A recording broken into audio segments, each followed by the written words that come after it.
grande alegria que eu estou aqui hoje.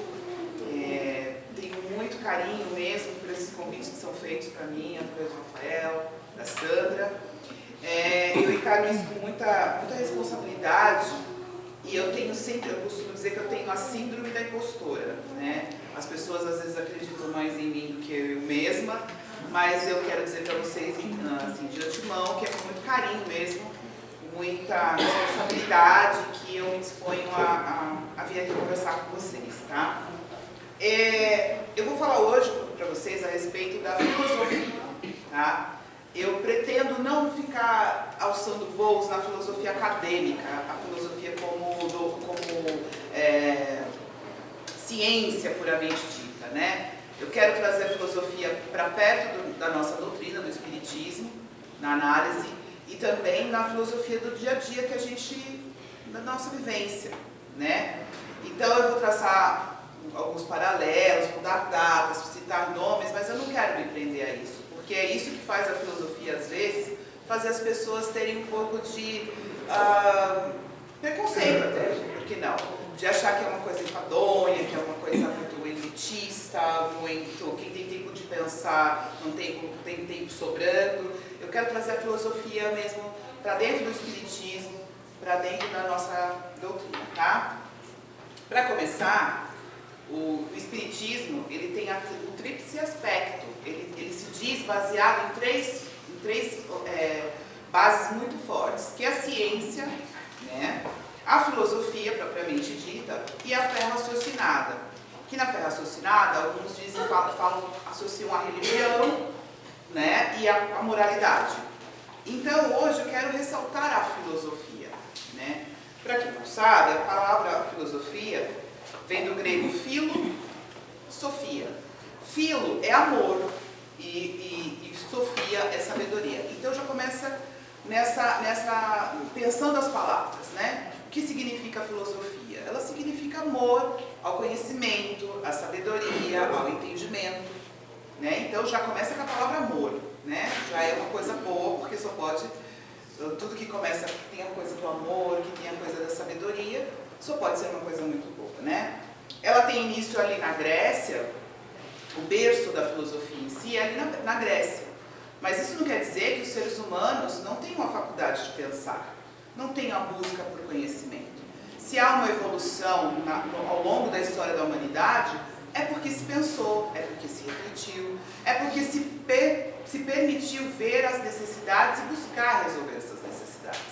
Então a filosofia ela é inerente ao ser humano. Ela não nasceu ali do nada, em Sócrates ou pré-Sócrates. Ela já é uma condição do ser humano, né? Buscar o melhor, buscar a evolução. Mas, vamos lá, para dados, né? Essa coisa da ciência como filosofia, ela se dá início ali na Grécia, por volta ali dos séculos 7 a.C., 6 a.C., né?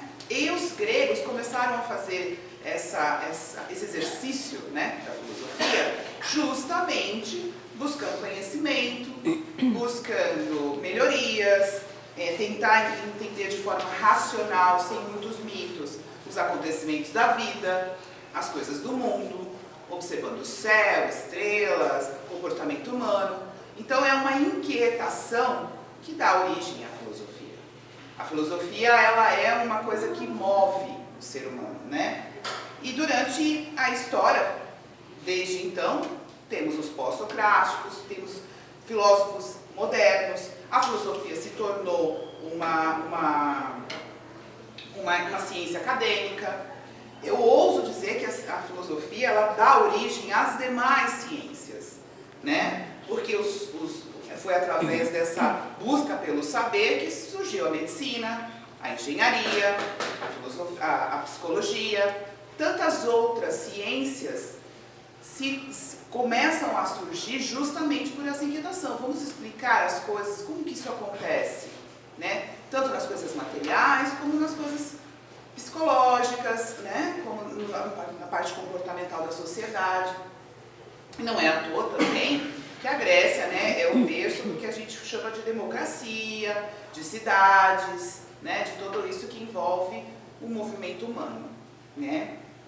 Bom, aí, entendendo um pouquinho a origem ali, como se dá o nome, filosofia, como se dá o início dessa ciência, a gente pode falar o seguinte, o espiritismo, o nosso movimento espírita, ele se dá muito com essa coisa de filosofar, né? De você se perguntar, de você se indagar, de você ter inquietações, provocações.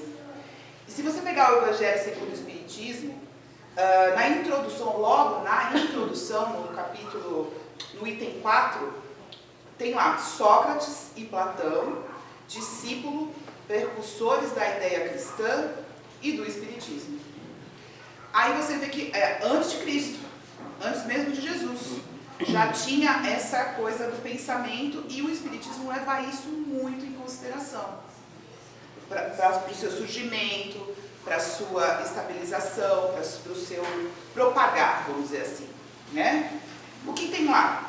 Se vocês pegarem essa parte do Evangelho segundo o Espiritismo, logo na introdução, você vai ver que Sócrates e Platão era discípulo de Sócrates, tá? Só para quem não conhece. Ele trata da imortalidade, as obras, né? De Sócrates e Platão, trata da imortalidade da alma, os prejuízos do materialismo, vida após a morte, reencarnação, buscar fazer o bem, buscar o bem. Então, assim, já tem ali um bercinho do que Jesus já traria logo séculos depois. Mas o pensamento já estava ali, já estava sendo precursores do que viria depois, né? Dentro do Espiritismo também, quando você pega as obras de Kardec, o método, né, que ele fez as 5 principais obras, tem a maiêutica. Maiêutica era um método que o Sócrates usava, porque Sócrates ele não deixou nada escrito assim como Jesus. Quem vem catalogando, quem vem escrevendo foi Platão, que era o seu discípulo, e depois Aristóteles, que também era contemporâneo ali de Platão. Mas Sócrates em si, que é tido como o pai da filosofia, ele não redigia, ele não escrevia. Ele ia para a praça pública e ali ele ficava conversando, provocando aqueles que se diziam mais sábios, que detinham poder financeiro, poder econômico, ou até aquele que tinha o título de ser mais letrado, e ali ele ficava. E a máxima de Sócrates sempre foi: só sei que nada sei.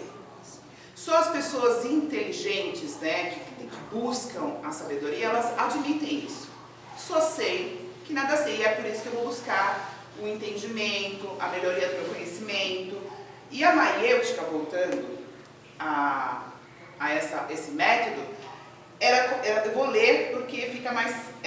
Maiêutica socrática normalmente é descrita como a arte de conduzir alguém a produzir o próprio conhecimento por meio de perguntas, sem que Sócrates acrescentasse nada a este conhecimento. Kardec fez exatamente isso quando ele publicou o Livro dos Espíritos, o Livro dos Médiuns.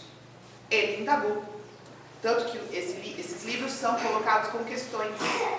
Então a gente já vê que o Espiritismo nasce no berço filosófico, tanto na parte, até mesmo na parte técnica. Você vai vendo que Kardec, ele tem essa coisa, ele era pedagogo, ele era um filósofo, ele era um homem da educação. Então ele já tinha essa coisa filosófica, sem que fosse dado esse nome diretamente. Mas a maiêutica, que era a forma como Sócrates fazia, ele também fez. Então já vamos traçando vários paralelos entre a filosofia e o espiritismo. E outra coisa muito importante para se citar é que Kardec era discípulo de Pestalozzi, né? Kardec foi educado na escola de Pestalozzi. E Pestalozzi era um admirador do filósofo Rousseau. Então, mais uma vez, a gente vai percebendo que tem muita coisa do espiritismo relacionado com a filosofia, né? A doutrina espírita, ela nasce com esses aspectos, com essas coisas muito de filosófico, com embasamento, com procura. Eu queria até, agora chama assim, storytelling, né? Quando você quer dar uma narrativa própria. Então, eu contar como eu cheguei no Espiritismo para ver como são diferentes as formas como que as pessoas chegam. Uns nascem em berço espírita, outros vêm procurando ajuda por causa de manifestações, por causa de algumas coisas um pouco mais espirituais, vamos dizer assim. O meu caso, eu vou dar storytelling, tá?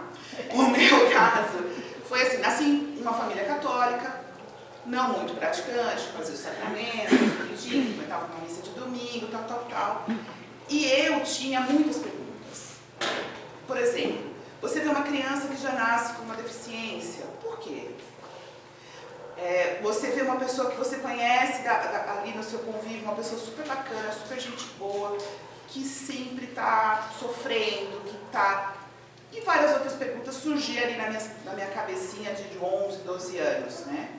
Não conhecia a doutrina, Chico Xavier era uma figura mais midiática, vamos dizer assim, mas não conhecia ninguém ali pertinho de mim que frequentasse o espiritismo. Minha mãe ainda tinha um agravante, ela morria de medo de coisas de espíritos e etc. Quando eu estou ali na adolescência, a minha melhor amiguinha da época estava frequentando a nossa casa dos nossos irmãos, o irmão X, né? E ela sempre falava, ela sempre, aí já tinha um ponto de referência, né? Ela sempre falava, ela sempre contava, e eu sempre fui ligada à parte, não à parte dos fenômenos, tá? A minha curiosidade, ela ia que eu queria respostas, eu queria entendimento. E aí ela começou a me mostrar esse braço do espiritismo também. Tinha coisa das manifestações, a psicografia e tudo mais, mas tinha também essa parte muito importante do espiritismo, que é a parte do estudo, do entendimento, da busca. E aí fiquei ali enamorada, li algumas coisas, mas a partir do momento ali, depois que eu tive até minha filha, eu resolvi, mas eu fiquei como assistente, como frequentadora. Aí com uns 20 anos eu tive o clique de estudar. 20 e poucos anos, eu falei, não, vou estudar, comecei, enfim, o que eu quero dizer com tudo isso é que o meu chamado foi realmente o entendimento. Então, para mim, falar que o espiritismo ele traz muitas respostas, talvez não prontas, mas elas fazem você refletir e entender o movimento daquele momento na sua vida, entender a morte, o desencarne, entender por que aquele espírito veio com aquela prova, né? E assim, foi aí o meu encantamento, por isso que eu fico meio que à vontade de dizer que o espiritismo é uma filosofia, ele vem com esse braço do conhecimento muito importante. E ele instiga a liberdade de pensar. Nada é talhado em pedra. Nós temos as obras para se basear, mas a gente tem que trazer a filosofia para o nosso cotidiano, a gente tem que trazer o espiritismo para o nosso cotidiano. E outra coisa que a gente tem eu não vejo o espiritismo como uma religião dogmática, cheia de estabelecer regras. É aí que mora o perigo, né? Porque as nossas irmãs das outras religiões, né, vamos dizer assim, ela sempre foi embasada nos dogmas, nos limites, pecado, né? E nós não. Mas a gente também tem mais responsabilidade sobre isso, porque a partir do momento que a gente não tem essas travas, é sobre nós mesmos que a gente tem que trabalhar. É buscar o nosso conhecimento, é entender os nossos limites, é saber o que é moral ou imoral, certo ou errado. E assim, tem uma passagem que eu até anotei aqui do Paulo, apóstolo. Tudo me é lícito, mas nem tudo me convém. E é quando você está no espiritismo que você entende isso. Você está ali com o seu livre-arbítrio, que a gente já sabe, Deus deu o livre-arbítrio para a gente, mas a gente tem que tomar muito cuidado com ele. Disciplinado, pensado, né, embasado. E que outra religião nos dá isso com tanta propriedade, não é mesmo? Eu estava ali com as minhas dúvidas, com as minhas incertezas e talvez a reencarnação sempre foi um negócio latente, né, dentro do meu entendimento. A reencarnação sempre foi uma coisa muito lógica para mim. Então, talvez se eu estivesse dentro do catolicismo, isso não seria muito aceito, isso seria rebatido, e nunca entendido, explicado, né, debatido, conversado. E a gente pode dizer que essa dádiva da busca pelo conhecimento, ela é que move o Espiritismo. Não deixa o Espiritismo ficar estagnado, morno, né, fora de moda. Ele está sempre... E a filosofia, ela não é elitizada, gente. Ela não pode ser tida como uma coisa da elite, da intelectualidade alta. Não, todos nós podemos filosofar. Falando assim, parece que é para sentar numa cadeira e ficar ali. Não, é diante das necessidades diárias.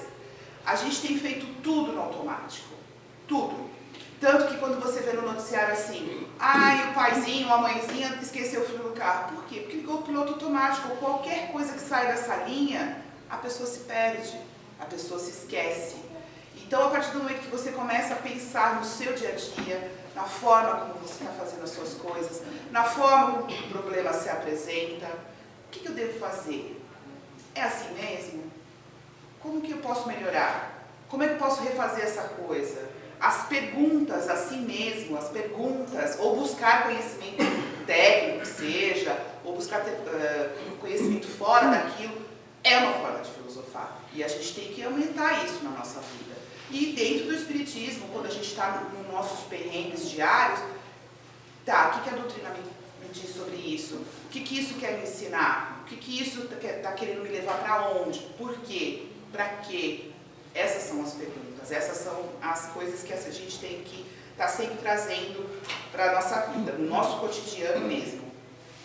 E as obras, e aplicar, né, as obras de Kardec, as leis divinas, o Evangelho de Jesus Cristo, está tudo lá. Está tudo lá com a nossa interpretação, com o nosso amor, com a nossa calma, está tudo lá.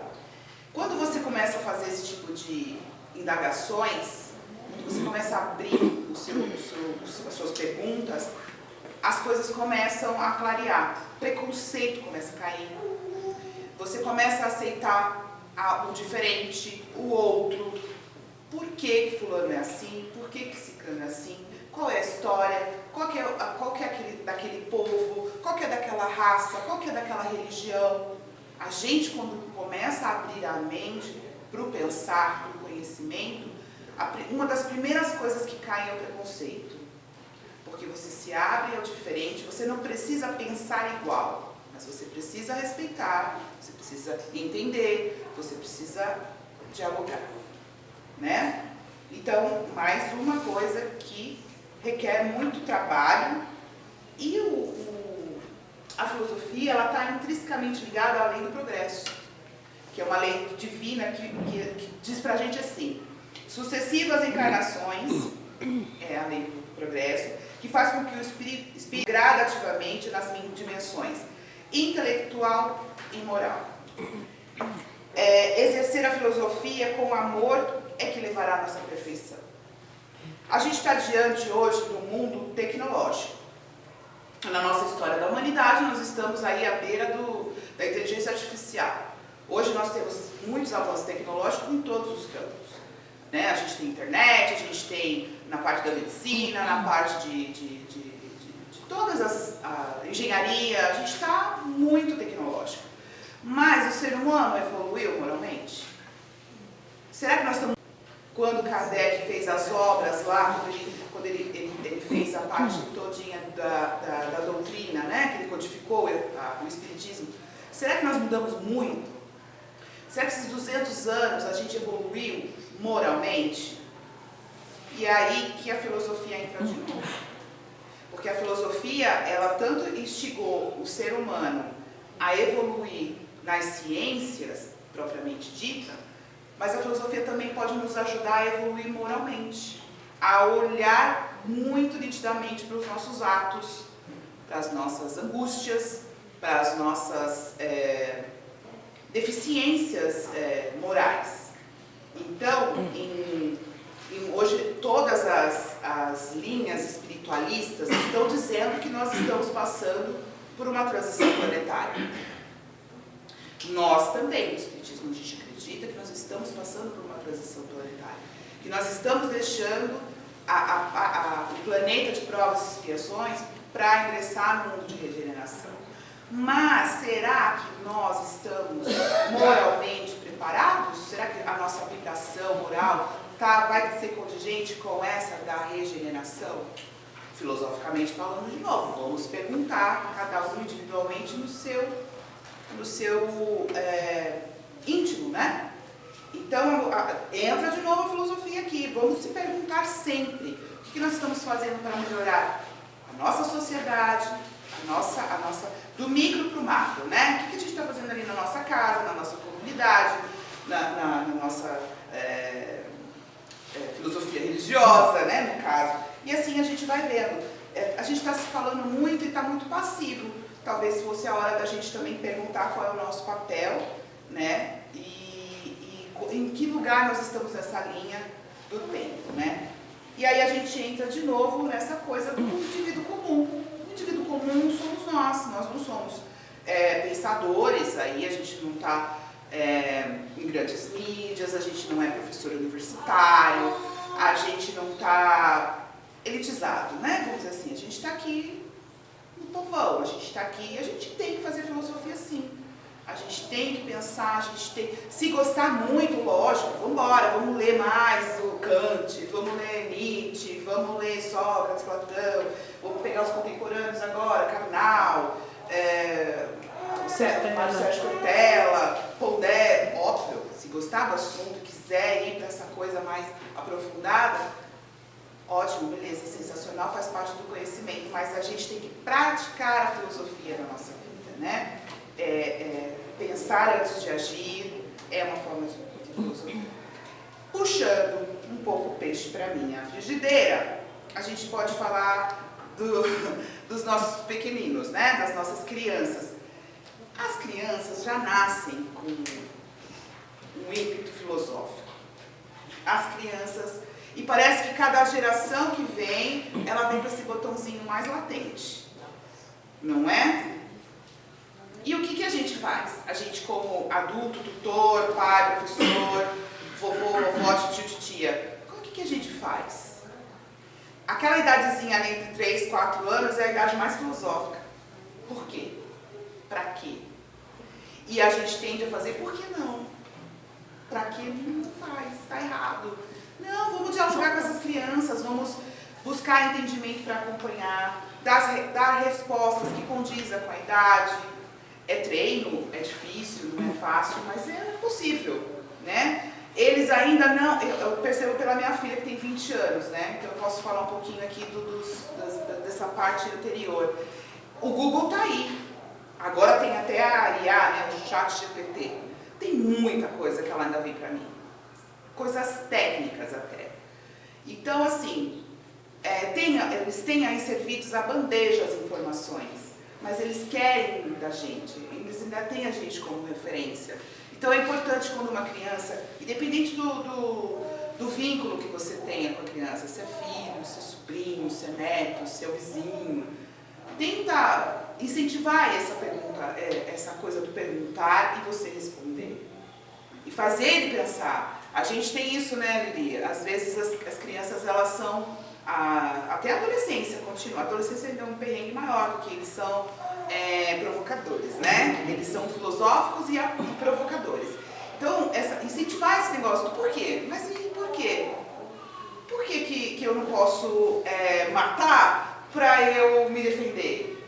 Por quê? Porque a gente tem que levar eles ao raciocínio, eles ao entendimento e ao embasamento. Aqui dentro da casa espírita a gente vai levar isso dentro do espiritismo, dentro da doutrina, com amor, serenidade.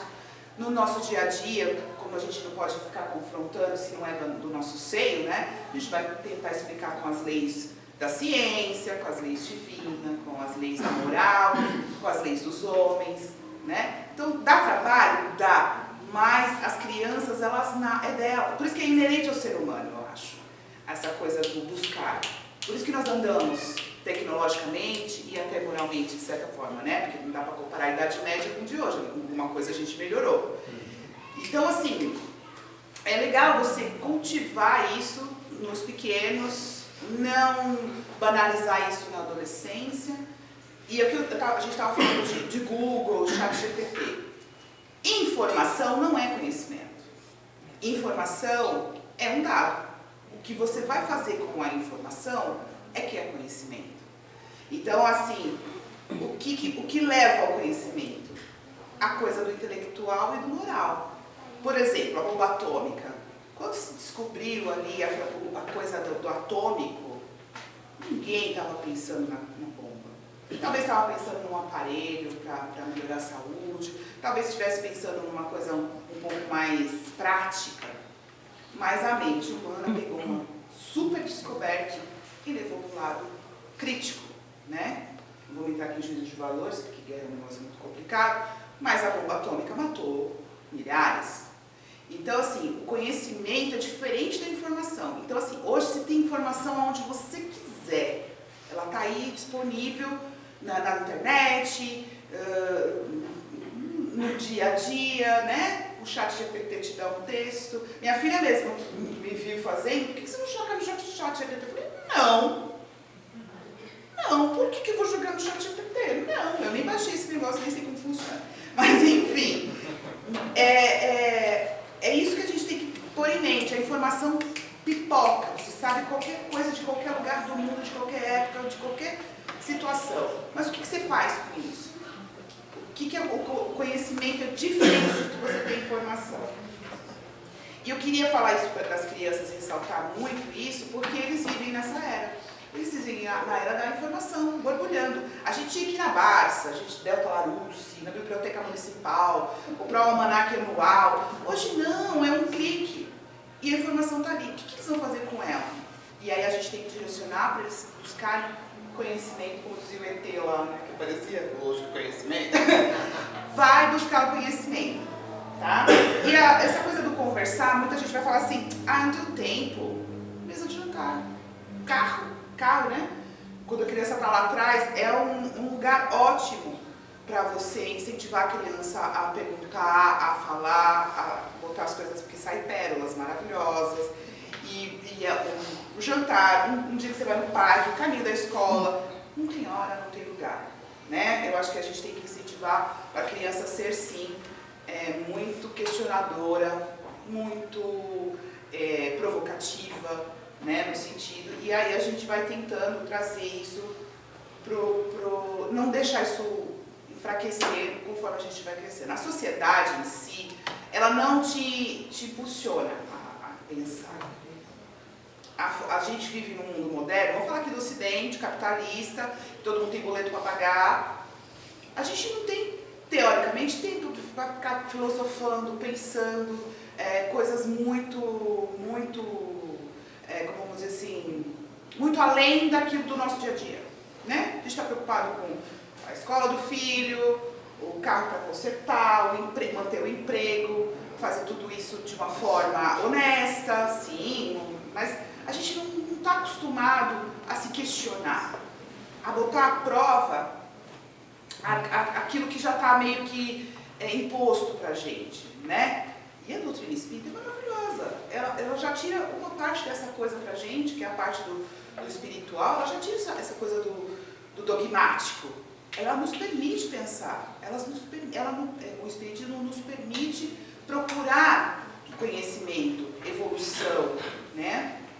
E assim, a filosofia por si só, ela já combate 3 coisas que nos tempos atuais são muito complicadas aí. Fanatismo, que é essa fé cega, não fé religiosa só não, fé numa pessoa, fé numa ideologia política, fanatismo é um negócio muito complicado. E ela está por aí, o fanatismo está rondando a gente a todo momento. Então a filosofia não, a filosofia, você não engole seco qualquer coisa que é te imposta. A filosofia te faz pensar, te faz indagar. Fala, por que eu tenho que fazer desse jeito? Por que eu tenho que ser desse jeito? Por que eu tenho que ter tal coisa? Então, mesmo diante do fanatismo, a filosofia, de novo, ela vem para nos orientar, para nos trazer, porque o fanatismo é preconceitos, é intolerância, tem aversão à mudança, né? Quantos irmãos de outras religiões a gente vê que eles são avessos a adaptar a fé deles, né? A crença deles nos dias atuais, ou buscar um entendimento. Por quê? Por que a gente tem que fazer assim? Por que a gente tem que fazer assado? Será que eu vou contribuir para a sociedade dessa forma? Então, assim, nós temos o direito de pensar dentro do Espiritismo. Nós temos o direito de pensar. E é libertador. Perigoso, mas libertador, né? E tem uma outra coisa que hoje, nos dias atuais, que é muito perigoso. Dicotomia, dualidade. É muito extremo. Ou é isso, ou é aquilo. Ou é frio, ou é quente. Ou é azul, ou é vermelho. Ou é alto, ou é baixo. Ou é fulano, ou é ciclano. Então, assim, tem meio termo para tudo. Tem uma escala. Você tem uma coisa que começa aqui e termina aqui. A temperatura não é assim? Você chega lá, sei lá, quantos graus centígrados, Fahrenheit, sei lá, qual for a medida de temperatura. Você começa de uma temperatura e você tem uma escala. No meio não tem os 36 graus, que é o que nos deixa confortável. A mesma coisa com tudo. Nem tudo é tão ferro e fogo, 880. Então, assim, a dicotomia, a dualidade está por aí, principalmente no âmbito político, mas nós não vamos entrar nesse mérito. Pode falar, Ana. Então, por que quando a sua filha lhe indagou, por que você não procurou conhecimento nesse aplicativo, você não permitiu que ela desse a opinião dela antes de você dizer não? Né? Porque pelo que você fez, você fez não. Então, e eu acho que as indagações não é só quando a criança está com 4, 5 anos, é a vida toda. Para filho, para pai, não é sempre. Para o ser humano, para o ser humano. Agora você falou, vamos começar dentro de casa. E aí, do jeito que você colocou, me deu a impressão assim, não, eu vou seguir aqui. Aí eu falei, pô, ela está... Sim, parece que parece que ela está dizendo uma coisa e fazendo outra com a filha. Inclusive, a minha filha, ela tem muito disso mesmo. De perguntar as coisas mais... filho, é uma delícia. Porque é o momento que você tem de conversar. E o chat GPT, que foi o caso, sim. Eu falei para ela, eu sei que eu vou ter que usar. Nós estamos no mundo, ele está evoluindo e as tecnologias estão chegando, né? É a mesma coisa de há 20 anos atrás, você fala assim, eu não vou entrar na internet, não dá para falar isso. Nesse caso específico, nesse assunto, eu disse para ela, não agora. Não, eu não vou fazer isso agora para esta palestra. Pode ser que daqui a 4 palestras tem um assunto que me instigue um pouco, que eu não acho, né? Mas você curiosa para de repente ver, independente de você trazer Sim, na sua ela me mostrou. Eu sou curiosa. Gente, nós somos gerações... Que ano você nasceu? Desculpa perguntar. 57. Pois é, você é baby boomer. Olha só, gente, tem isso agora, né? Mas você também falou que 200 anos nós mudamos. Eu acredito que todo dia muda. É apenas como você falou, conhecimento e você... Não, mas assim, na velocidade da tecnologia, talvez não. Não, da tecnologia não, mas você concorda que quem está criando a tecnologia somos nós? Sim, mas a moralidade, eu digo. O que nós estamos pensando, o que mesmo nós estamos assim, agindo. eu acho que a gente ainda tem... Sim. Acelerado um pouquinho, alcançado um pouquinho. Eu acredito. Eu acho que só tem um pequeno disparate, vamos dizer assim, tá? Você, que a gente estava dando exemplo dos boomers, né? Hoje nós estamos no nosso ambiente de trabalho, onde eu vou dar o exemplo do meu. Nós temos as 5 gerações trabalhando juntas. A gente tem os baby boomers, a gente tem geração X, acho que a maioria aqui é X. Nós temos os milênios, que é essa galera dos 30 e poucos anos. Minha filha, que tem 20 e poucos anos, é a Z. E nós já estamos tendo os alfa. Também. Então, o que acontece? Eu aprendi muito. A gente aprende muito. Filho é uma escola pra gente. Para qualquer pai ou mãe, o filho vem para nos ensinar. Mais do que qualquer outra coisa. O professor aprende com a criança. Exato. E assim, o que eu acho que você estava falando dessa coisa do não. Só isso. Talvez para mim foi pontual. E talvez eu tenha que me adaptar. Porque eu estou falando, dentro do mesmo ambiente nós temos 5 gerações e nós, o X, vamos combinar? Do X para trás, tá? O Boomer e o X. Gente, como a gente é valente? A gente veio do totalmente analógico para perguntar, para se permitir entrar no chat GPT. A gente dos anos 70 para cá, não, vai, 90, a internet começou a entrar nos estabelecimentos comerciais, nos escritórios, nas casas, de 90 e poucos para cá. E a gente não teve que se adaptar.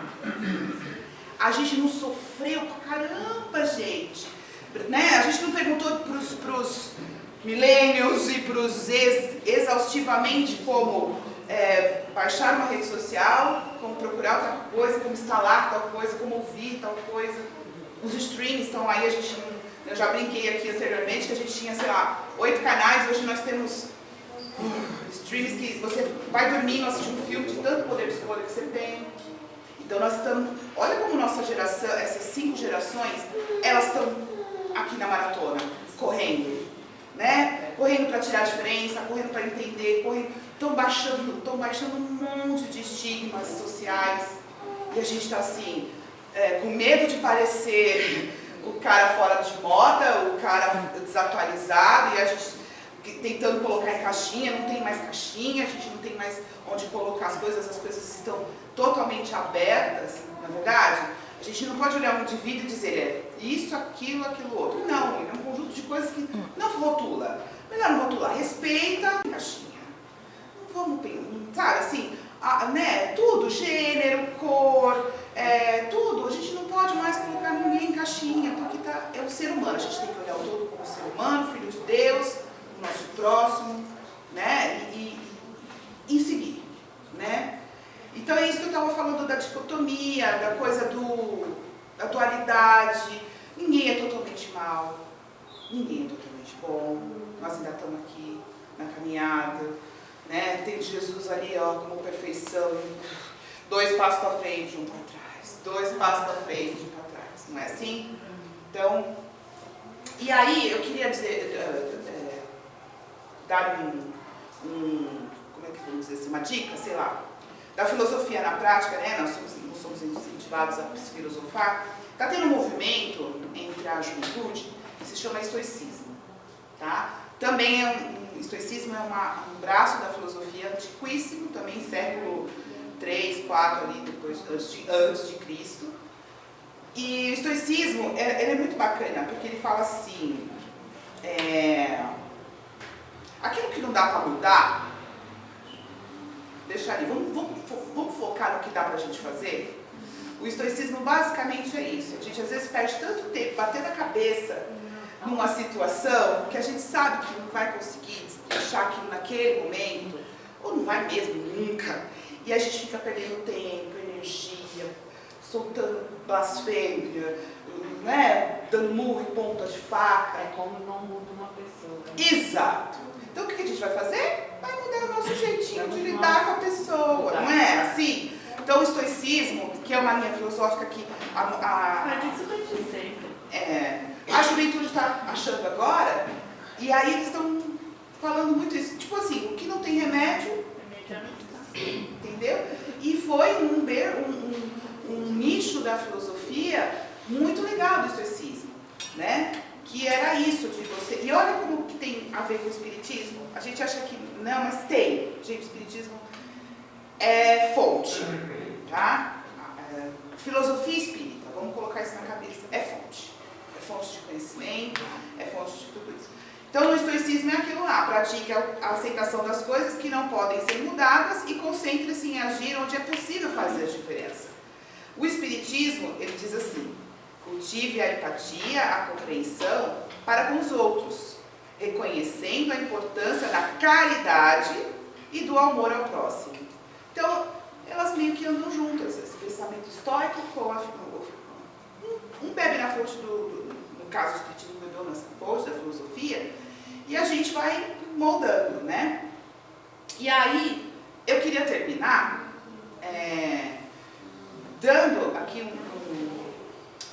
lendo para vocês um textinho bem pequenininho, tem um livro que se chama 365 Reflexões Estoicas, né? Ó, meu material, o Evangelho, ó como tudo se conversa, o estoicismo e reflexões estoicas, né? É um textinho do Marco Aurélio, o imperador mesmo, que também foi um dos grandes influentes dessa linha de pensamento, ele bebeu muito nessa fonte do estoicismo. Então ele diz assim, ó: sempre que alguém o ofender, reflita imediatamente a respeito das concepções que ele tinha sobre bem e mal.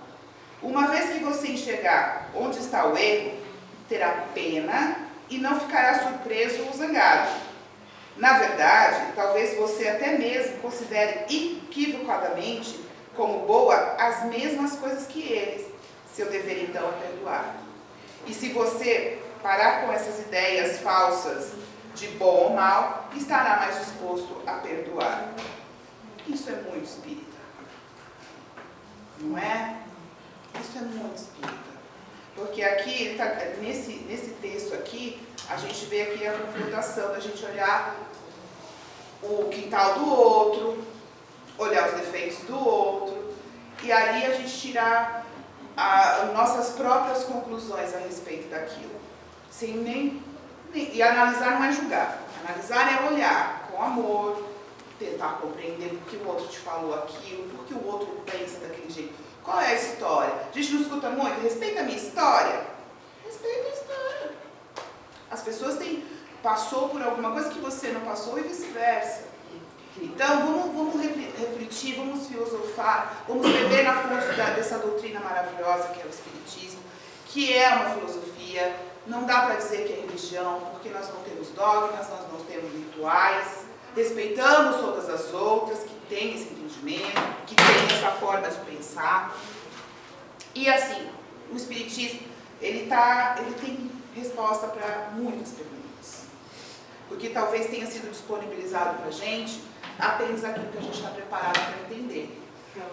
Para ouvir, para entender. Né? Eu fui fazer uma pesquisa e eu encontrei um documentozinho de um centro alemão, Ildefonso Corrêa, eu não sei que estado que é, mas ele faz um link muito legal de todos os eixos assim, da contemporaneidade, sexo e consciência, desafios éticos, né, que a gente tem desafios emocionais, e do ladinho ele faz uma correlação com as obras espíritas. Então você vê que tudo que a gente tiver perguntas, a gente pode beber na fonte do Espiritismo para pensar, para abrir o nosso portãozinho para entendimento, para discutir, para elaborar, para perguntar. Nós temos essa liberdade e o Espiritismo nos dá isso.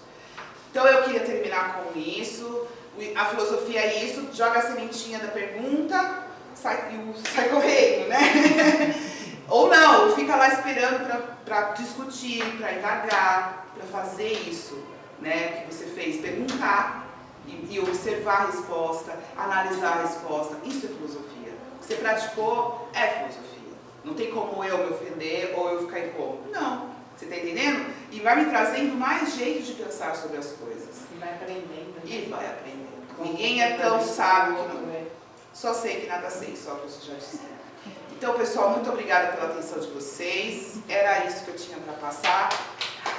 E, ó, muito obrigada pela atenção mesmo, viu?